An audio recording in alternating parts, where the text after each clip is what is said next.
उधव तुम्हौ अति बड़भागी, अपरस रहत स्नेह तगातें नाहिन मन अनुरागी। पुरई निपात रहत जल भीतर, तारस देह न दागी। ज्यों जल माह तेल की गागरी, बूंद न ताकौ लागी। प्रीति नदी में पाँव न बोर्यो, दृष्टि न रूप परागी। सूरदास अबला हम भोरी, गुर चाटी ज्यों पाग।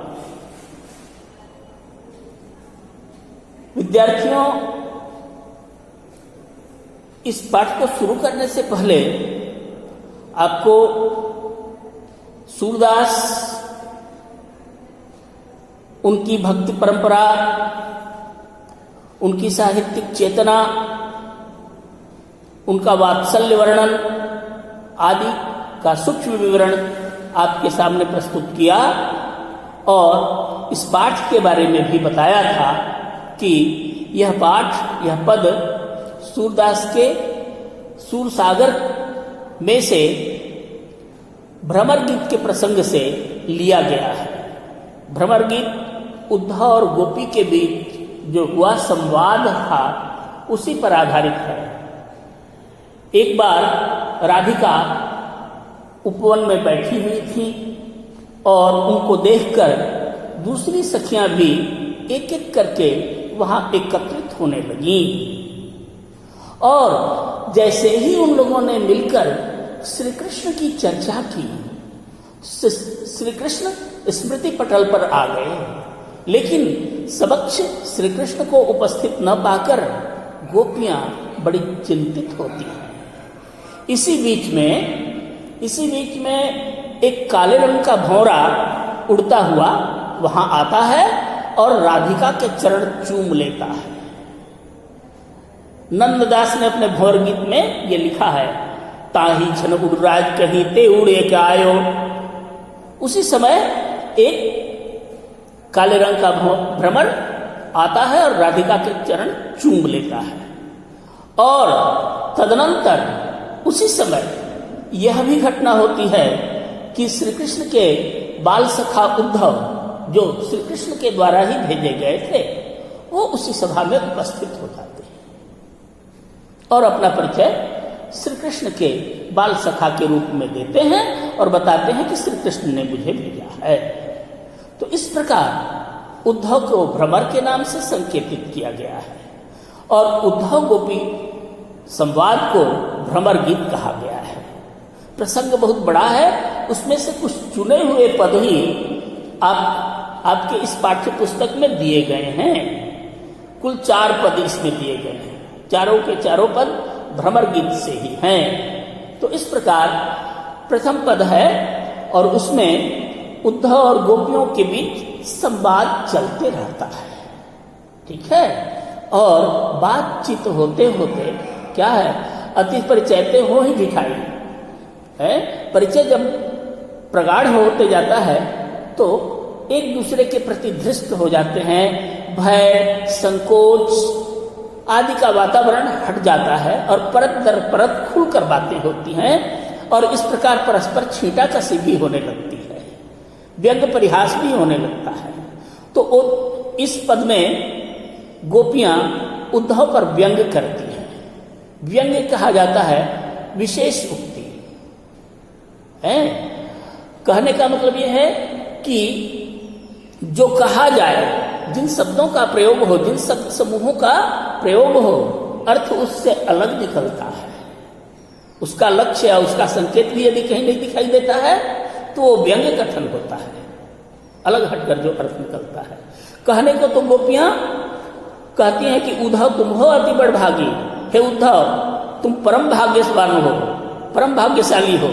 लेकिन प्रकारांतर से गोपियां उद्धव को भाग्यवान नहीं कहती, कहती हैं कि हे उद्धव तुम परम भाग्यहीन हो। उदाहरण जो आगे प्रस्तुत करती हैं इसी से ये बात स्पष्ट होती है। अपरस रहत स्नेह तगाते नाहिन मन अनुरागी। जिस तरह से माला में मोतियां पिरोई हुई रहती हैं, प्रत्येक मोती के हृदय स्थल से होकर बीचों बीच होकर के धागा प्रविष्ट किए रहता है और उस धागे से ही जुड़कर माला का निर्माण होता है। ठीक है, लेकिन जैसे ही माला का धागा टूटता है, माला की एक एक मणिकाएं एक एक करके बिखर जाती है। गोपियों का मानना है, कवि का मानना है कि यदि धागे से मोतियों को स्नेह रहता तो धागा के टूट जाने पर तो और भी उससे वो सटी रहती, उससे जुड़ी हुई रहती। लेकिन जिस तरह से स्वार्थी व्यक्ति का स्वार्थ जैसे ही पूर्ण होता है वह साथ छोड़ देता है, वैसे ही स्वार्थी मोतियां एक एक करके अलग हो जाती हैं। इसलिए हे उद्धव, तुम कहने को तो श्री कृष्ण के मित्र हो, लेकिन स्वार्थी हो, और जो मित्र स्वार्थी होता है उससे भाग्यहीन और कोई हो ही नहीं सकता। तो इस प्रकार तुम परम भाग्यहीन हो।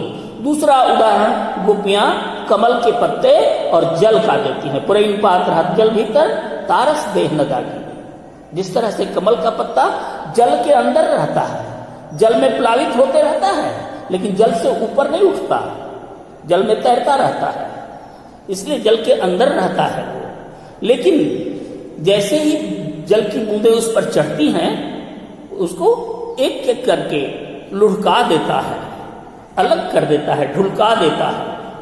तो इस प्रकार पानी में रहकर ही भी कमल के पत्ते को पानी से प्रेम नहीं है। इस प्रकार स्वार्थी व्यक्ति के रूप में कमल के पत्ते को चित्रित किया गया है। और जिस तरह से कमल का पत्ता स्वार्थी है, कमल के पत्ते स्वार्थी हैं, वैसे ही हे उद्धव तुम भी स्वार्थी हो। श्री कृष्ण के मित्र होकर भी उनके मित्र नहीं हो, तुम निर्गुण ब्रह्म से प्रेम करते हो। तीसरा उदाहरण उन्होंने तेल की मटकी या तेल की गागरी, तेल का घड़ा और जल का दिया है। ज्यों जल माह तेल की गागर। जिस तरह से तेल के घड़े को, तेल की मटकी को या तेल की गगरी को पानी में डाल दें तो मटकी भींगती नहीं है, वो भी बूंद बूंद करके जल को ढुलका देती है, लुढ़का देती है। ठीक है ना। तो इस प्रकार वह भी स्वार्थ है। इन तीनों उदाहरणों के माध्यम से गोपियों ने उद्धव को स्वार्थी और परम भाग्यहीन बताया है। प्रीति नदी में पांव न बोरे दिष्ट रूप रागी। प्रेम रूपी नदी में तुम पांव भी नहीं लटकाए हो, और तुम्हारी आंखें श्री कृष्ण के स्वरूप का दर्शन करने वाली नहीं है, क्योंकि तुम निर्गुणोपासना करते हो। लेकिन हम गोपियां, कहां तुम और कहां हम। जिस तरह से फिल्म में अमिताभ बच्चन ने कहा है कि कहां आप लोग और कहां मैं, तो उसी तरह से गोपियां कहती है कि कहां हम कहां तुम।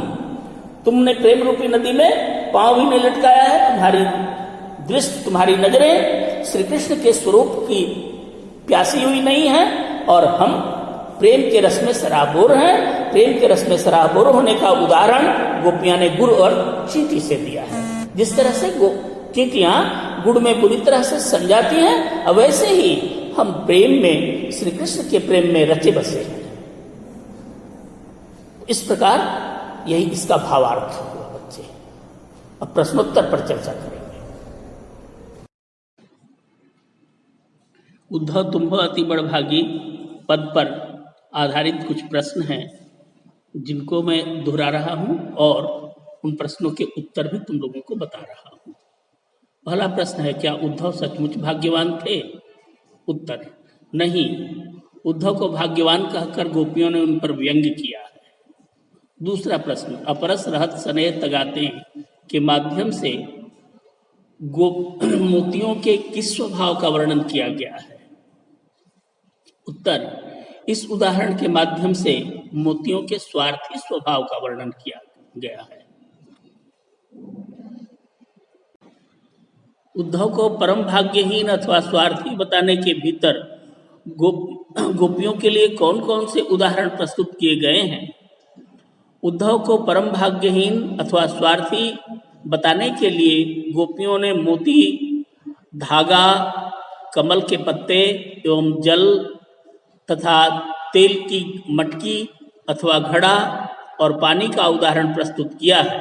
जिस प्रकार ये जिस पर आधारित हैं उससे प्रेम नहीं करते हैं, वैसे ही उद्धव भी श्री कृष्ण के मित्र होकर भी प्रेम निर्गुण ब्रह्म से करते हैं।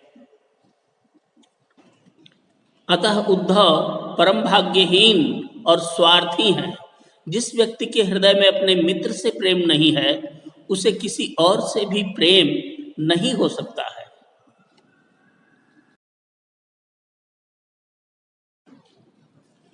यह जो शब्दार्थ इस प्रथम पद का मैंने लिखवाया है, इसे अपनी कॉपी में उतार लीजिएगा और याद कर लीजिएगा। धन्यवाद।